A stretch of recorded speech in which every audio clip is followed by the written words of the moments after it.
Welcome everyone to another episode of My Blessing in Disguise 2020, a series of interviews with really interesting guests who are up to really great things in the world. And in these conversations, we reflect about our experiences of this year, about what we learned, what we gained, and what we're taking moving forward to 2021. So today I have a very special guest, Shenan Charania. Shenan is a transformative coach, and he's been my coach and mentor for most of this year.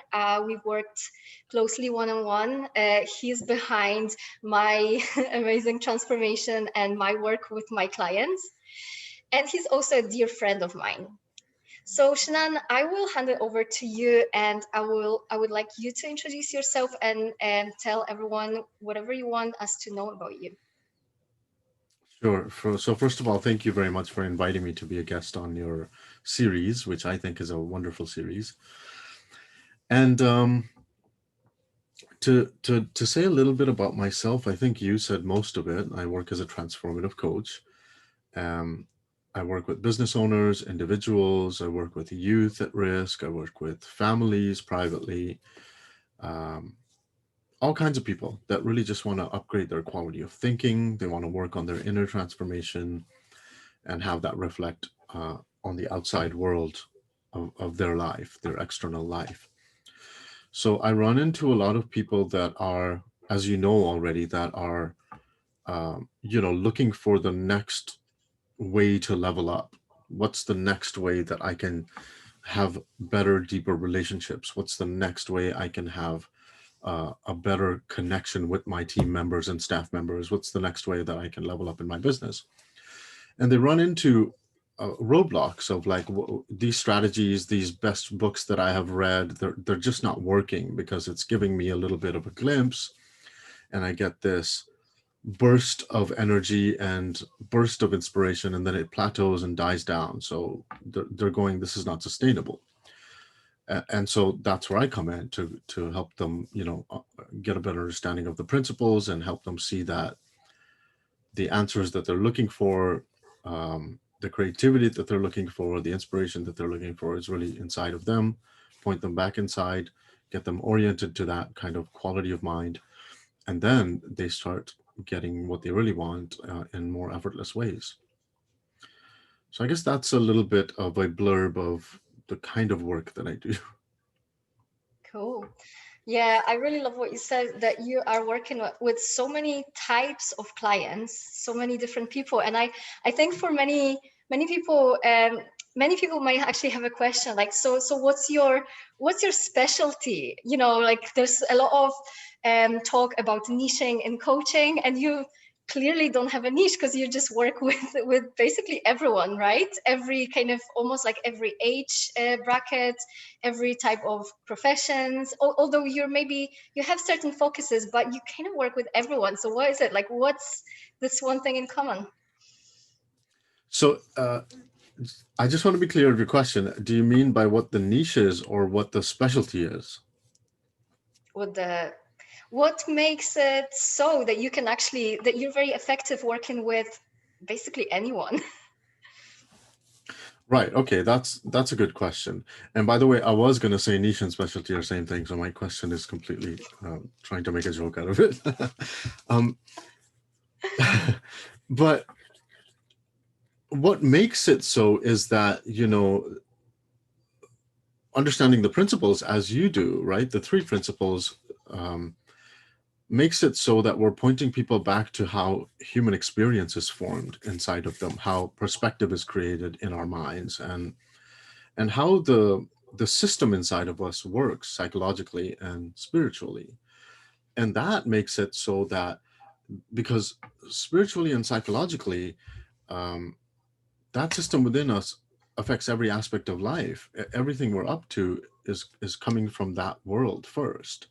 So if we're looking at that world, if we're looking at things on that level, that makes it so that every human being qualifies, because every human being is, spiritually and psychologically uh, uh, viewing the world or forming the world. transforming realities inside of them.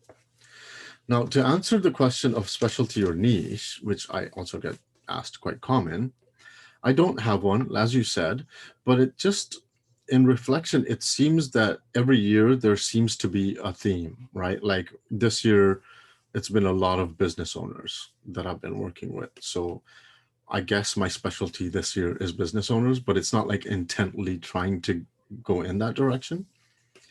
Last year, I worked with a lot of youth. Last year, I worked with a lot of individuals, some coaches, um, some business owners, so it just depends on what I feel aligned with, what I feel excited about, what I feel like I make an impact towards. And I guess my number one factor that I look for is that what is really going to be fun, what's going to be effortless and fun for me to get involved in. Yeah, cool. It's so nice to keep it fresh, right? And not be Yeah, stuck with just one thing. Cool. yeah, exactly. Okay, so before we start talking about our reflections of this year, I wanna ask you about what's your work looked like before the pandemic happened. Because this will give us kind of a picture of how everything changed for you. Right. Okay. So in one way, it looked exactly the same. And I kind of joke about it sometimes because people asked me, things have really changed with this global pandemic and people are working at home now. And how has it changed for you? And I thought to myself, like, I've been working from home for the last 5 years. Not many things have changed for me. And so in a way, the joke that I have is that my lifestyle is called the quarantine lifestyle. I just didn't have a name for it till the quarantine happened. Um, so on that level, nothing really has changed. I'm working from home. I have clients that I work with over Zoom. I have clients that I work with all over the world, more than locally, except for most of the youth that I work with, they're locally. But I guess what has really changed is that I've noticed two things that have happened with this pandemic, not only with my business, but the people that I'm working with. Number one, people are taking coaching a lot more seriously. And I didn't see that before the pandemic. Like I seen that the people who valued coaching, who had awareness of how valuable, how impactful coaching is, would invest in coaching, right? Others, they were kind of like, I don't know, if we have a budget, we'll take a look at it. But right now we have all these other things to look at. Well, those people were looking at coaching a lot more but people started to really see the value of coaching, the impact coaching makes in their businesses, in their relationships, right? A lot of people were facing a lot of trouble with relationships, whether it's relationships with their staff, with their team members, with their colleagues, with people at home, even. Things got stressful, right? So they were like, man, I'm not feeling really grounded. What's going on here? And how can I, better prepare for this? So that's the first thing. The second thing is that uh, people got more involved in terms of what they actually value rather than what they think they value, right? So before the pandemic, everyone was running around and sort of, in my experience, not putting their self-care, their relationships, themselves first. And this has really pointed people back to them. I think that's kind of becoming an obvious thing. I've talked to so many people during this whole period of pandemic and lockdown and whatever we want to call it, that people really see it. Oh my God, I've really started to see what I value more and more. So in the beginning, especially in terms of March, April, May, June, business owners started to see that more and more, whereas they weren't valuing themselves more. They weren't valuing relationships more than they probably should have. And so that's changed, and people are looking at how they can be more creative, more involved with this.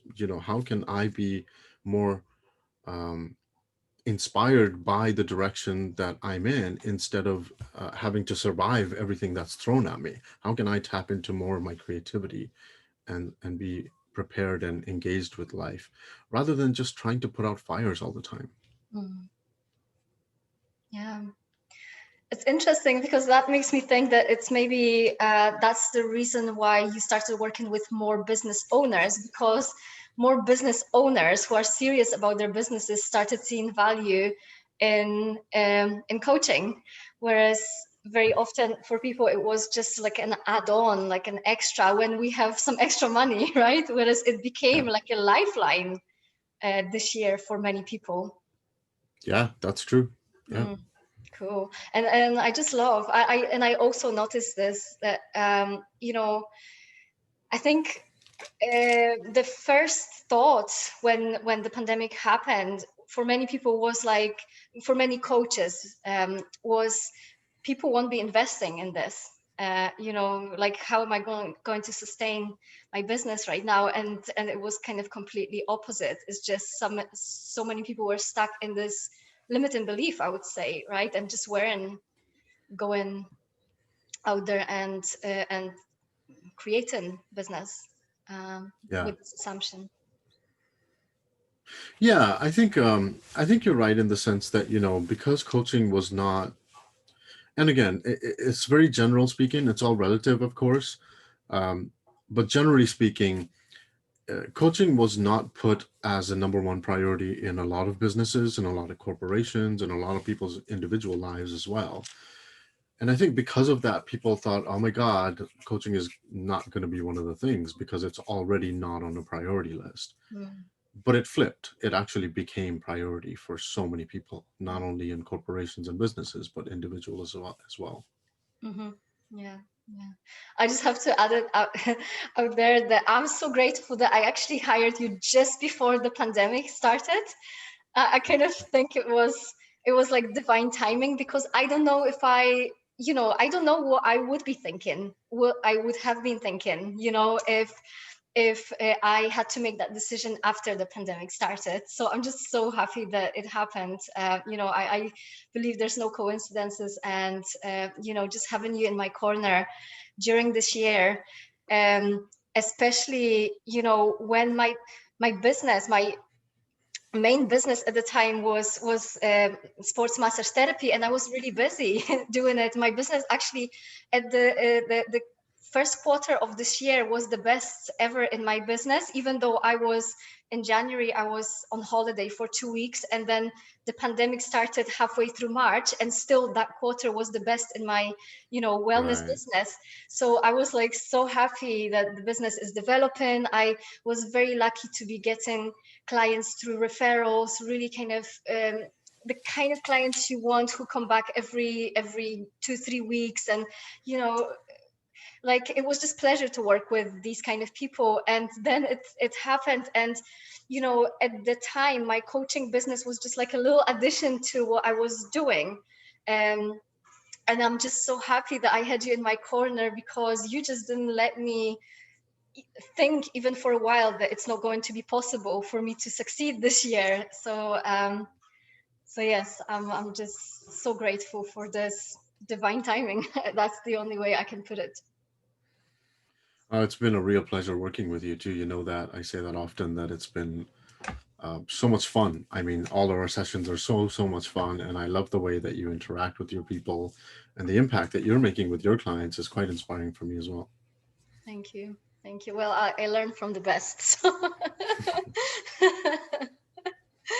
Cool. So my next question is, I know that before the pandemic, you also used to go and you worked with charities and with schools. So you gave talks to quite actually big groups of people, like kind of a few hundreds people. I remember you talking about it before the pandemic, like 300 kids at school, or so that was like a big part of your work, and obviously that stopped.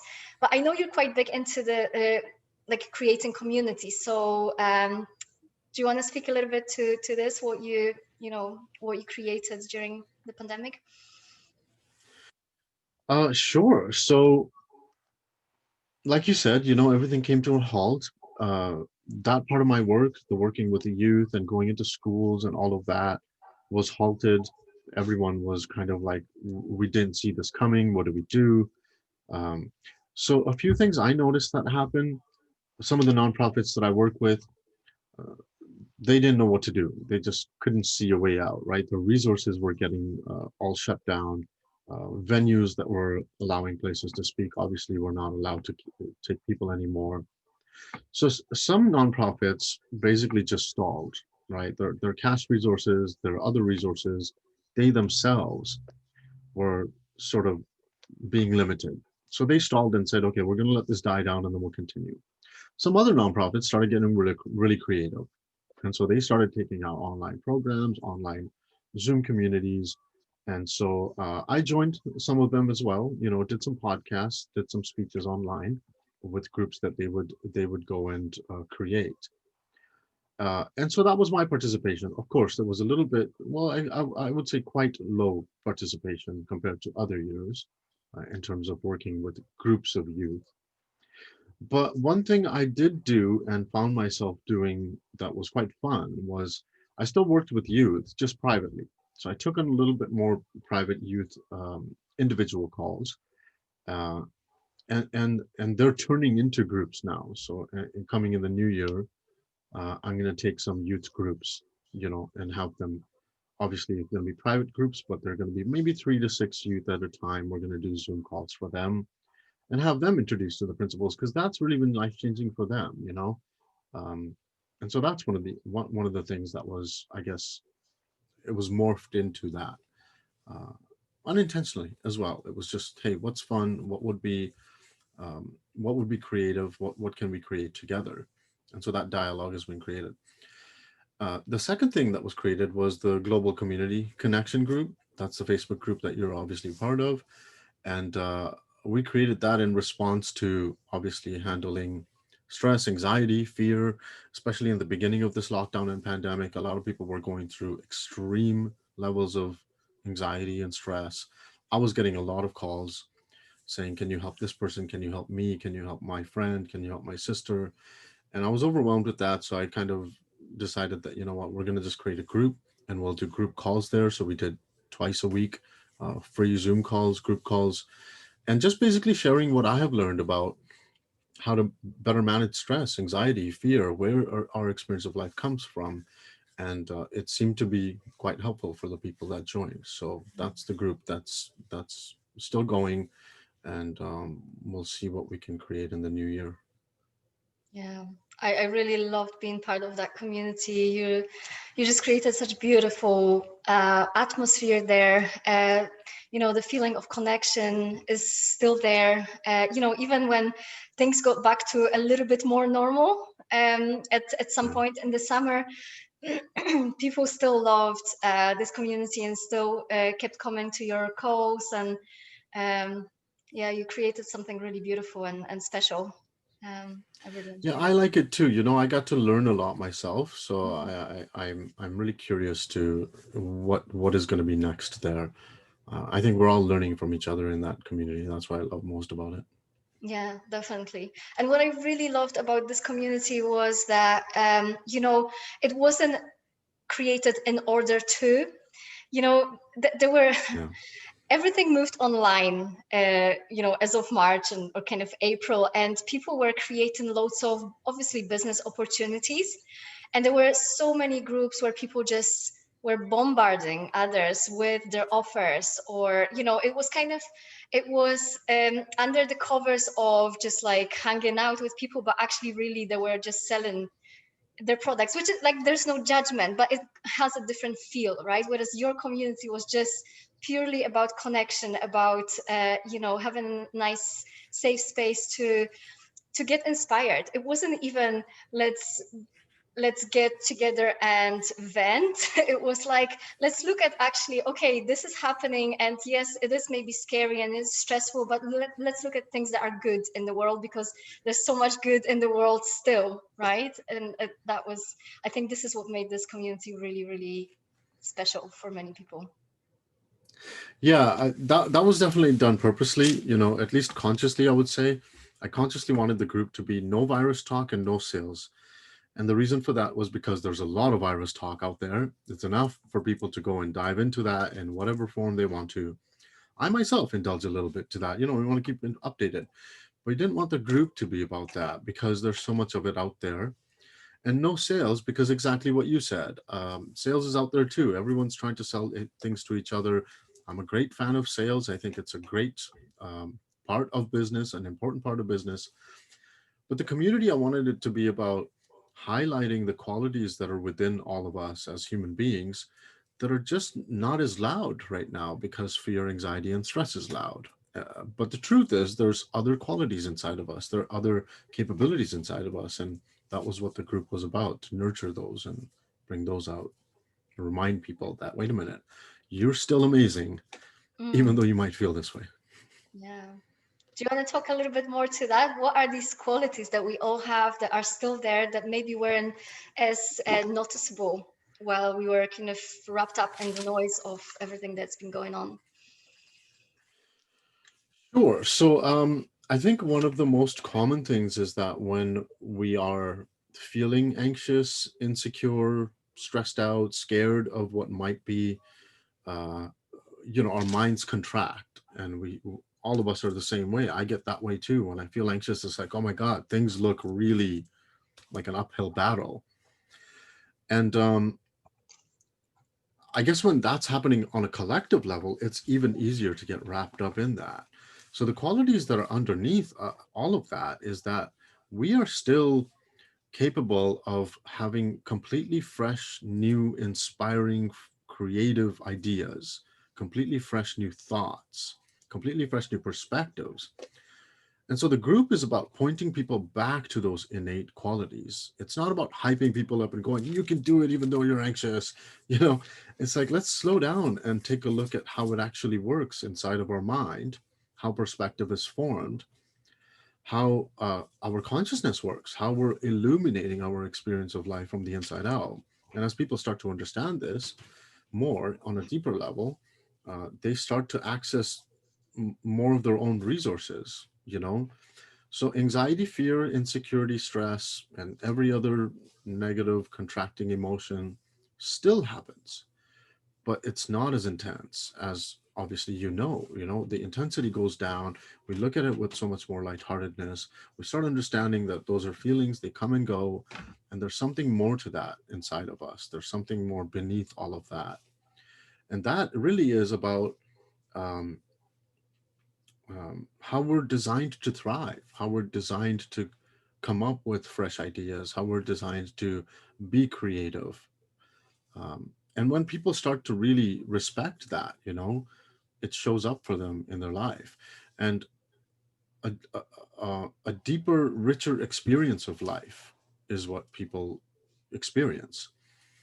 More connection with themselves, more connection with other people is what they experience. More peace of mind is what they experience. Uh, and when people start to see that more, then they forget it less.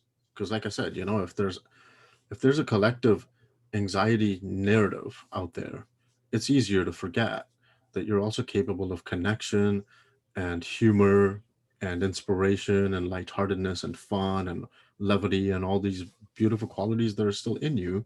Let's uncover them together for all of us. Mm, yeah, yeah, that's such powerful point that we forget about. I would love you to actually still speak a little bit more to what you mentioned. You mentioned the three principles, and some people who are watching might have never heard that. So could you speak a little bit more to that? And you mentioned about how we create the experience of our reality, the perception of our reality. Could you explain? Because you're the best person to explain that. Oh, in my mind, I think I'm really not the best person to explain this, because I can hardly explain it to myself, but that will probably make a little bit more sense as I attempt. Uh, so the three principles basically is an understanding of how the mind works. And it was first articulated by a man named Sydney Banks, who had this enlightening experience and sort of started to see that we are creating our reality from the inside out. A lot of people, talk about this. There's a lot of ancient wisdom that points to the fact that we're creating our world from the inside out. We're not experiencing our circumstance. We're not experiencing what people say. We're not experiencing uh, the world around us as much as we're experiencing the thoughts around it, right? Like there's a thought created world that we live in, and we live in the feeling of the thinking that's going on currently in the moment in our heads. So that's, I guess, the basic explanation of what the three principles are pointing to. They're pointing to the fact that there are invisible, formless um, energy that's inside of us that turns into form, uh, creating realities. So, as an example, I guess a common example right now I'm using is anger. There's a lot of angry people out there right now, angry towards the government, angry towards each other, angry towards all kinds of things. And if we look at anger, uh, whatever we're angry about, we can see any one of us about anything. If we really look closely, we can see that the anger shifts, right? The intensity is different. It's a 9 out of 10 at 7 a.m. All of a sudden, it's a 4 out of 10 at 8 a.m. The circumstance hasn't changed. Nothing in the world has changed. How is your anger shifting from 9 out of 10 to 2 out of 10 to 7 out of 10 to 4 out of 10? And it gives people the opportunity to see that anger, being a feeling, is shifting because the thinking around it is shifting. It's not because the circumstance is obviously the same. So that's one of the examples of how the principles is, as an understanding, is pointing people back to how your reality of life, how your reality of your circumstance, how your experience of life is created from the inside out, not from the outside in. And when people start to see, as I did, as I started to discover this for the first time, it was mind blowing for me to go, oh my God, there's actually truth to this when we insightfully see it, not just understand how it works intellectually, but insightfully seeing that we live in a thought created world. The implications of that are massive. So some of them, there's hundreds and hundreds of implications still being uncovered.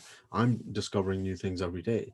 But some of the most beneficial, most common implications of understanding this, and why it would be useful to know this, is that we stop trying to get mad at the world. We stop feeling victimized by the world and the circumstances in our life. Um, we stop blaming everything else for the things that we're feeling, uh, because it doesn't make sense, right? If it's coming from your thinking, it doesn't make logical sense to blame anything else because you would be looking at your thinking. And when we stop blaming and feeling victimized by the things around us, uh, we're able to see through them with a better perspective, right? So the first thing that happens is we get over things faster because we don't have to change the outside world in any way to try and feel better inside.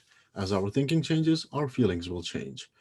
And as that happens, we get over things faster, we become grounded faster, we get more perspective faster. It's a more direct way of really getting grounded and seeing the world in a more neutral way than through emotional filters that we're consistently projecting it out on the world. Once we're over it, we can see what we need to do with a more creative, more clear outlook. And then we can make the changes that we need to make. But if we're looking at it the other way, if we're feeling victimized by circumstance or the world or the people, it's really difficult to get grounded because we're going to be projecting all these emotional filters onto the things that we think need to change.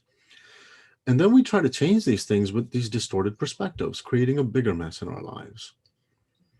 So that's one of the implications, and it's a massive one, because if we point that to business, for example, and if something is scary about business, if somebody thinks that it's about the business, they'll start making rash decisions based on distorted perspectives, which will probably very likely to create bigger mess. But if they understand that it's their thinking that's creating this experience, no matter what they feel, no matter how they see it, if they understand it's their thinking, they're able to step back, they're able to let it be for a little bit. And as their thinking shifts, their outlook shifts on whatever it is they're looking at, and they come back to it with fresh eyes, they have a better perspective on it, they're more grounded, they can make better decisions automatically. They don't need to do anything about it. They just need the understanding to help them stay grounded. That's it. Same goes for relationships and self-care and leadership and health and practically everything. Thank you. Thank you for explaining it so well. It's been life-changing for me, this year. And I kind of knew before some of it, like it made sense to me. I always said that our thinking creates our reality, but it was more on the intellectual level. But this year I really started to feel it. Yeah. It just sunk in, and it just creates such a difference in how we feel, how we operate every day, how we can feel edgy and still do things because we just know it's just a feeling that we don't have to treat so seriously, or we don't have to react to. It's been so powerful, and also bringing it to my clients. And I would like to think that I knew a lot about coaching before this understanding, and I was helping my clients, and they were getting results. They were achieving their goals and creating things they wanted to create. But I've noticed that as I understood this for myself, and as I started bringing more and more of this understanding to my clients, I noticed huge shifts within short space of time, and shifts that were longer lasting, and they are longer lasting, and they're not just strategies, little strategies that they can people can use to push a little bit more, motivate themselves, or get maybe a little bit more clarity. It's something that is, once you get it, you once you see it, you can't unsee it, and everything changes. The baseline for everything changes. It's been amazing for me. um Yeah. yeah. No, well said. I think you explained it really well too, and that's why I was kind of making a little bit of a joke there in the beginning to say, I don't know if I'm the best person to explain this. And the reason is because, like you said, you have to see it, right? When somebody sees this happening within their own experience in real time, it really changes things. It really, really changes things. And so explanations never do justice, although explanations are a good way to point people to to um, to what the understanding is about. And every time I hear you explain it, I always think, man, she's doing such a great job explaining the principles. I wish I could explain them that way. Oh, oh, thank you. It feels good to know that I'm getting better at this. It made me think that this is the very reason um, why some people really struggle with the pandemic, and some people are having a really good time with it. And okay, Mm, I know that some people were more affected than others, in terms of some people lost their health, some people lost their yeah, relatives, some people lost their businesses. So I'm not saying these people should be happy about it. That's not what I'm saying. But I actually know many people whose lives were not directly affected in a way that there was life changing, but they really struggled. Their mental health really struggled. They got almost carried away with the information out there that was put on media every right, day. And then I talked to other people who are in exactly the same positions. Their life were not affected, but they're like, well, in a way they were not affected directly, and they were just having a good time. They were just using this time to reconnect with others, or look at themselves a little bit more, or just create some new stuff. And then actually then there are people who were really affected,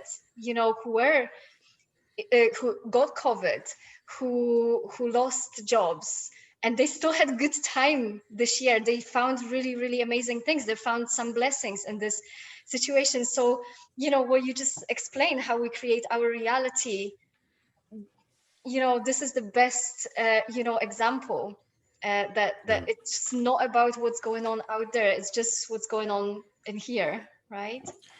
yeah, yeah. No, I totally agree with you. COVID is such a beautiful illustration Mhm. of how we are creating our realities from the inside out. And whatever we're feeling, however our perspective looks, if we can see that it's shifting, even though a lot of things don't shift during the day, our entire experience of the whole thing shifts multiple times a day, Mm. then people can start to really see that it is a thought created world that we live in.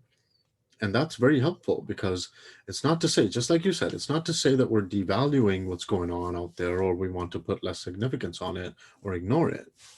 but it gives you the edge to come at it differently. It gives you a different angle to look at whatever you want to look at in life Mm. with more efficiency. Yeah, yeah. Gosh, sometimes I think I wish I had known that. Like, I wish they taught us that at school, right? Like, I kind of feel like I really sleepwalked for, 35 years, almost 35 years of my life. Really wish I could know it sooner. Yeah. Mm, Yeah, I feel the same. I mean, it's a real blessing to know it now, but it would be really great to know this earlier in life. mm-hmm, Um, that's part of the work I'm doing with youth for that reason, helping them see this earlier. And some of the youth are in the group of the Global Community Connection group, and they'll also speak about it, how much it's impacted them. But yeah, it's profound. mm, It's really simple. It's really effective, and it changes how we approach life. yeah. Mhm. Yeah, that's so powerful. It's such a gift. Cool. So I would like you to share with us, what do you think you've gained from this experience of this year, from everything that you've seen, that from the work that you've Mm. done with people? Because I'm guessing you've worked with more people than you've ever worked with this year. I know you have been very busy, sometimes on 6, 7 calls per day. So what have you learned? What have you gained? Oh wow. I haven't considered that question, so I don't know exactly how that's going to come out. But I guess there's a few things that stick out, in terms of seeing it consistently. Um, I've had a deeper appreciation of people. I mean, I love people. I'm very curious and interested. I've always been interested in how people operate and what's going on inside and how are they looking at the world and where does that come from and what are they about and all of that.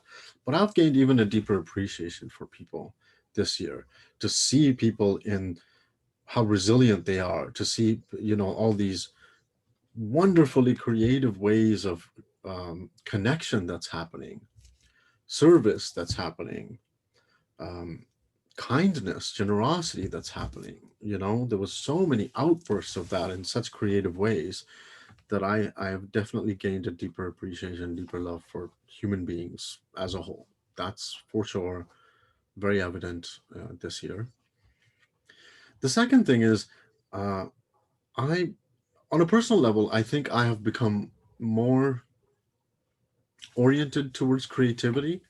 This is something that I consistently struggled with in my life. I was always interested in creativity. I never thought I was a creative person, never really understood it, didn't know where it came from. Obviously, the principles helped change that to see where it actually comes from. But this year, I feel like there's a more of an intimate relationship I have with creativity. It's becoming more visible to me and more, effortless. I have I have I have a relationship with it that's more of a dance than a struggle now. Mm. So that's been really cool this year as well. Nice, nice. So what have you been creating? What's the outcome of it?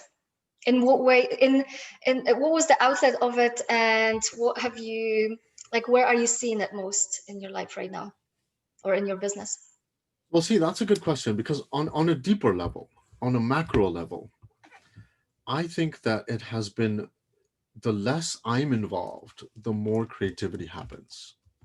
Right? That's one of the things I've seen more of is that the less there's Shenan and his experience and his knowledge and whatever he knows about world, life, himself, and creativity, obviously, the less that Shenan is involved, the less memory is involved, then the more creativity is noticed and it starts to just come through. And then, you direct it whatever way it makes sense to direct in that moment. So on a macro level, that's been the case.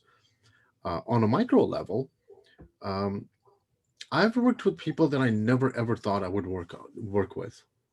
I in my wildest dreams, I wouldn't even imagine working with people like that. So, people that have been in extreme traumatic situations, which I cannot even explain, let alone, like I said, imagine that I would be working with them. Obviously, the three principles have played a huge role in having that be possible. Um, but in a way that's so effortless and impactful and sustainable for them has been really, it's been a blessing. It's been a blessing to watch that that's what's possible, you know. And working with business owners, I've been working with multi-million dollar business owners who have 300, 400 team members, staff members.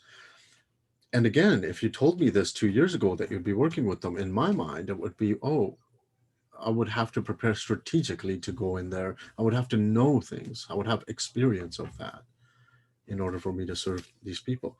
But that's not been the case with the principles, because if you know where to point people, if you have some understanding of how the mind works, um, you can make a real impact. Because if you can see more clearly where the experience of life comes from, you help point people in that direction. If they can see it, the impact is astounding. It's astonishing, really. Mhm. So for me, creativity has just been a huge experiment in that sense, working with people um, in helping them through experiences of life that they've been through that was once thought impossible for them to get through. Even impossible, I thought it was impossible once upon a time. And working with business owners that I never thought I would be working with. I mean, I'm working with tech company owners and tech company staff members, and I know nothing about tech. So that's one of the ways. I mean, I know it's a really simple example, but internally, it's been a huge shift uh, in terms of creativity, because I didn't ever think that I could shift, or better said, I didn't ever think that I could be allowing the creativity to come through me.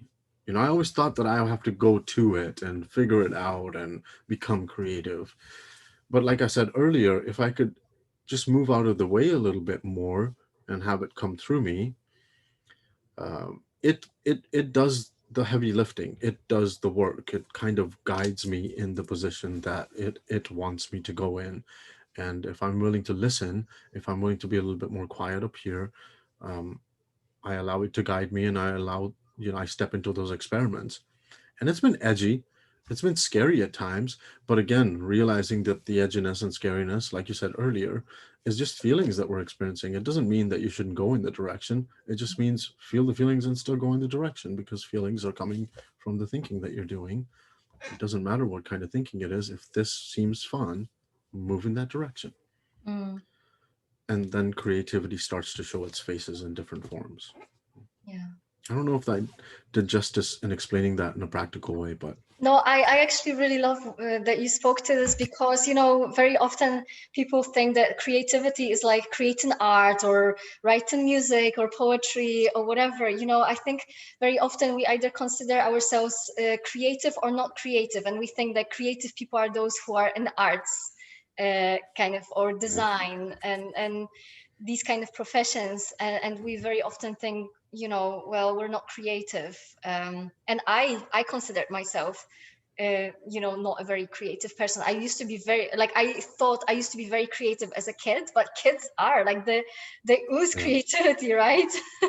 yeah, And then we think that that when we get older we think we lose it, or we maybe some people stay creative and then they go into those industries. So I'm just really love how you pointed out that creativity can be used in so many ways, and we often don't even see where we can use or where we are using creativity, right? yes, that's so true. One of the ways that I'm most creative every day, and I always have been, is the anxiety I create. Tell me more about it. And I point that out because every one of us experiences anxiety, right? Anxious feelings. Levels are different, intensity is different, of course, but everyone experiences anxiety. Now, in my own experience, and I'm sure people can relate, your audience will relate to this, is that When you're anxious, you're creating stories like no other, creator out there. You're creating big, huge stories about things that are not even real, that are not even possible, but they look real. And if somebody can see that that's called being creative, then that's enough, Mhm. right? Because we don't look at that as creative. We look at that as anxiety, only because it has this negative feeling attached to it. And obviously, it doesn't feel good, it feels uncomfortable. But that is really creative. That is our creativity creating bullshit, you Yeah, know? good And point. if people can start to see that, like for me, when I started to see that, man, that is creativity just misused. That's all it is. Mm. Then it can play a different role. It can be a little bit more conscious and it can be positive. Mm-hmm. Mm-hmm. Yeah.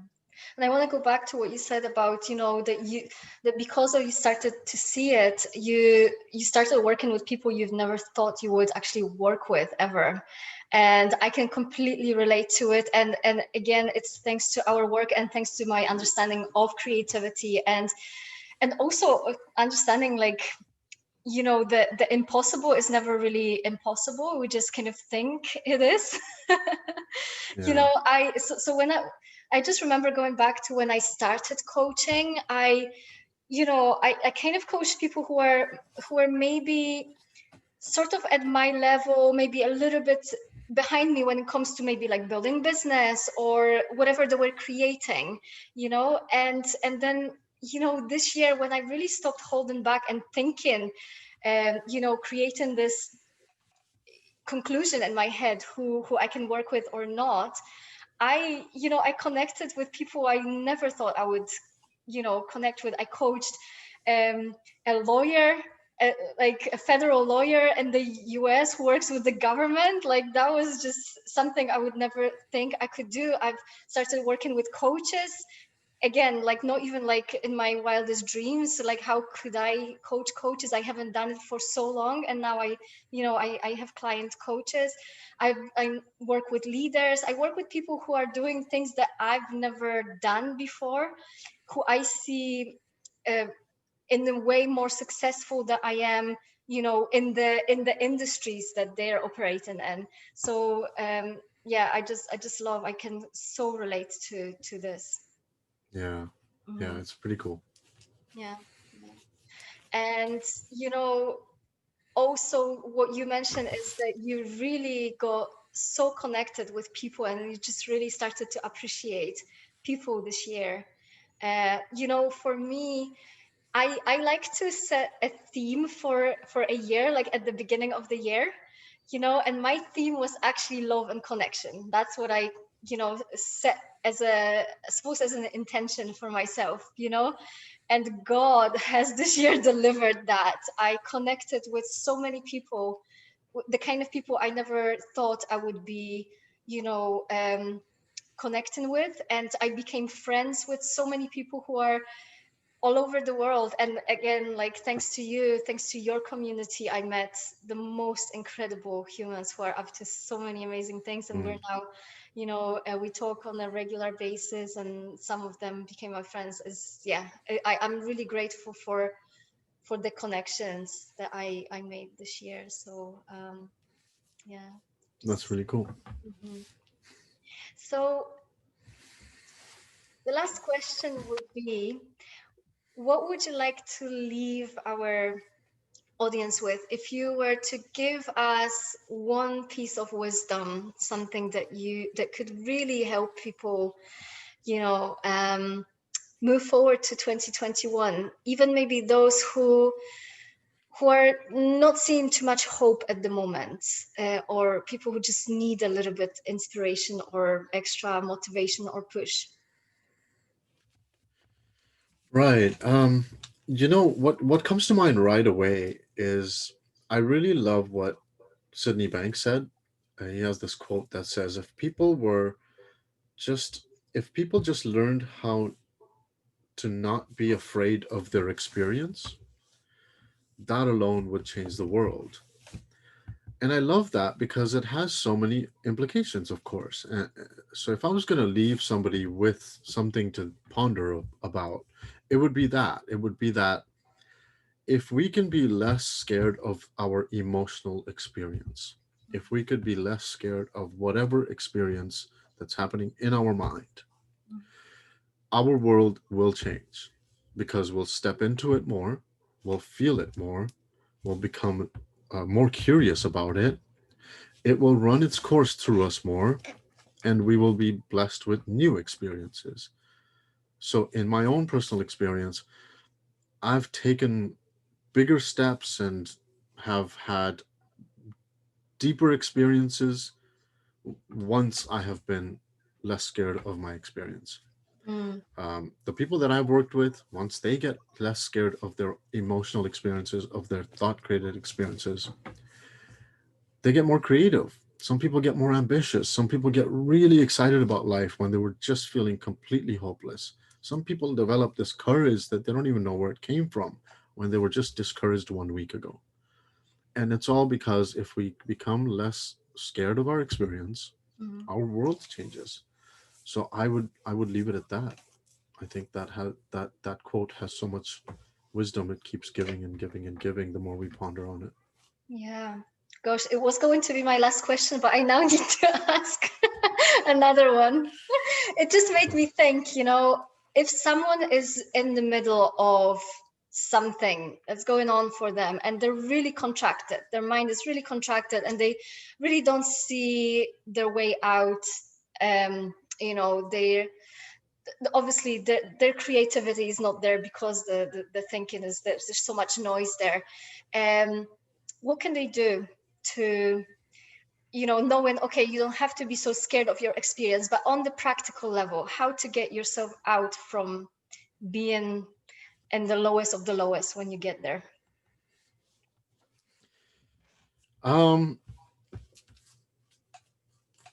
I don't know if getting out would be the best thing to advise to anybody. I mean, if somebody is feeling really low and it's extremely uncomfortable, the best thing I would say to them uh, is to sit with it, is to, call a friend, call somebody, hang out with somebody, and sit with your experience. Don't try and get away from your experience. And the reason I say that is because in my own experience, trying to get away from experience of any kind just intensifies it. Trying to find a hack out of our emotional experience intensifies it. It creates distortions in us. Stress hacks and anxiety hacks and all of these hacks that are going on out there um, are really confusing people. It confuses us because that's not how experience works. That's not how emotions work. Emotions are just clusters of energy that are running through us. They need to be felt. And so if somebody is down in the dumps like that, if they have no one, if they have, you know, if they don't have so much understanding of how this thing works and it becomes really scary for them, then just call a friend and hang out with them. Do something that is um, more than just thinking about your experience. Mm.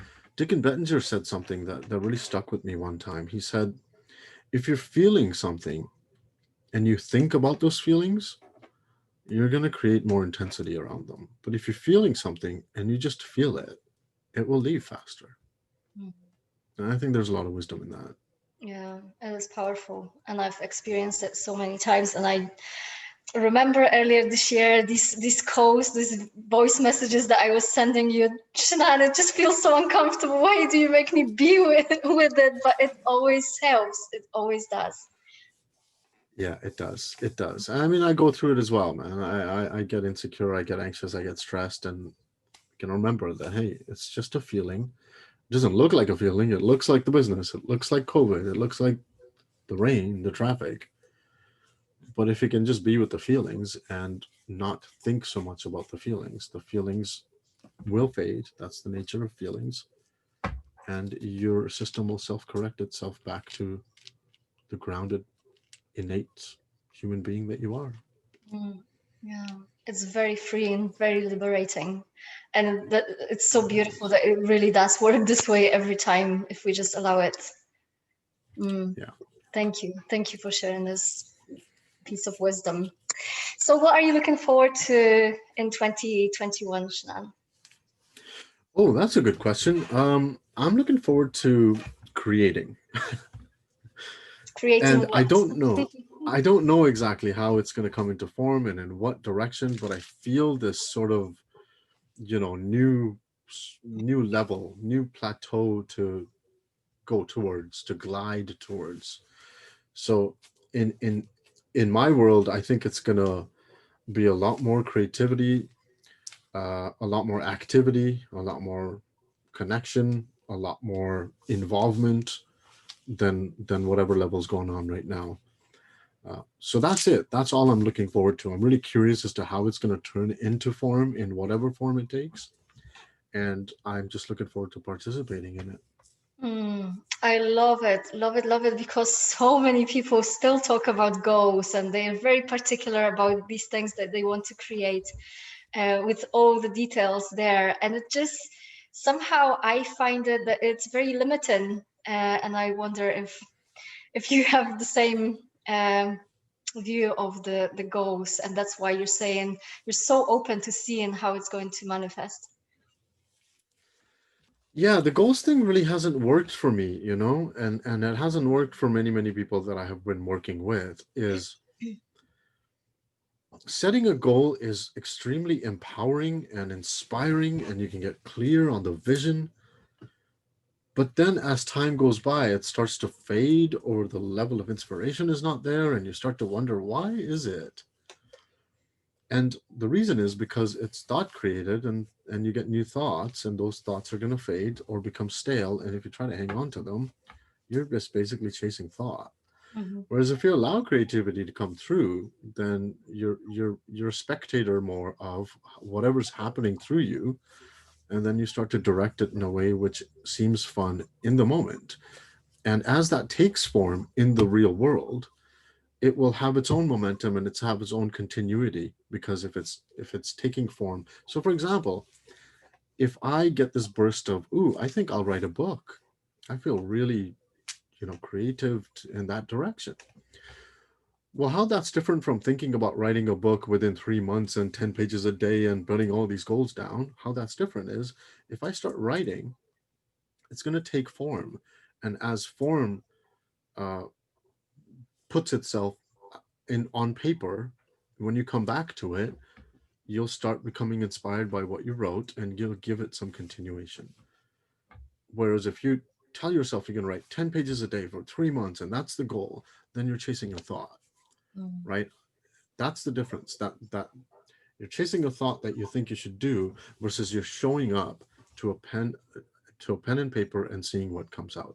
And Mm. whatever comes out will have its own momentum. You just need to show up to the pen and paper again, and it will give it continuity. Yeah.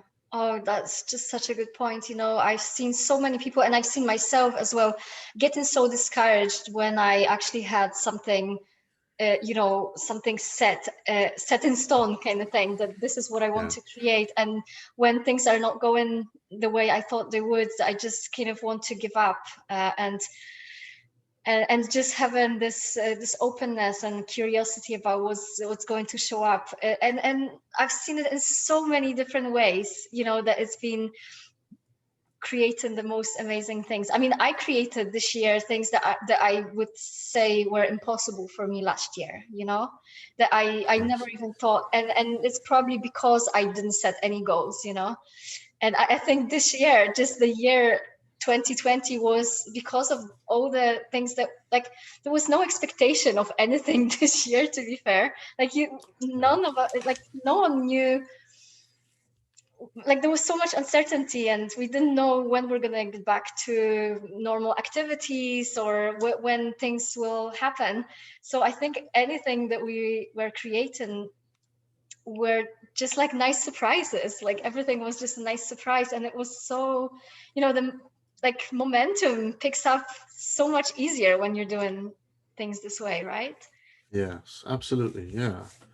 Yeah, I find that we're much more involved in life and less involved in creating these thinking patterns that we're trying to always project out into what we want them to be. Hmm. Yeah.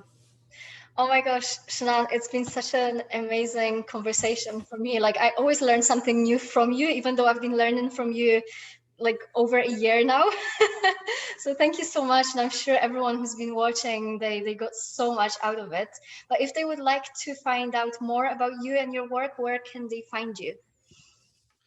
Yeah, sure. So you can visit the website. It's www.shenancharania.com, and quite active on Facebook and Instagram and LinkedIn as well. And that's very simple. It's just Shenan Charania. That's the one of the perks of having such a unique name, is that it's really easy to find me. And yeah, anyone who wants to get in touch can do that through those channels. Cool. Awesome. Thank you so much, Shenan, for your time today and for your wisdom, and all the best for New Year. And you too, Basha. Thank you so much for inviting me, and wishing you all the best in your 2021 as well. Thank you.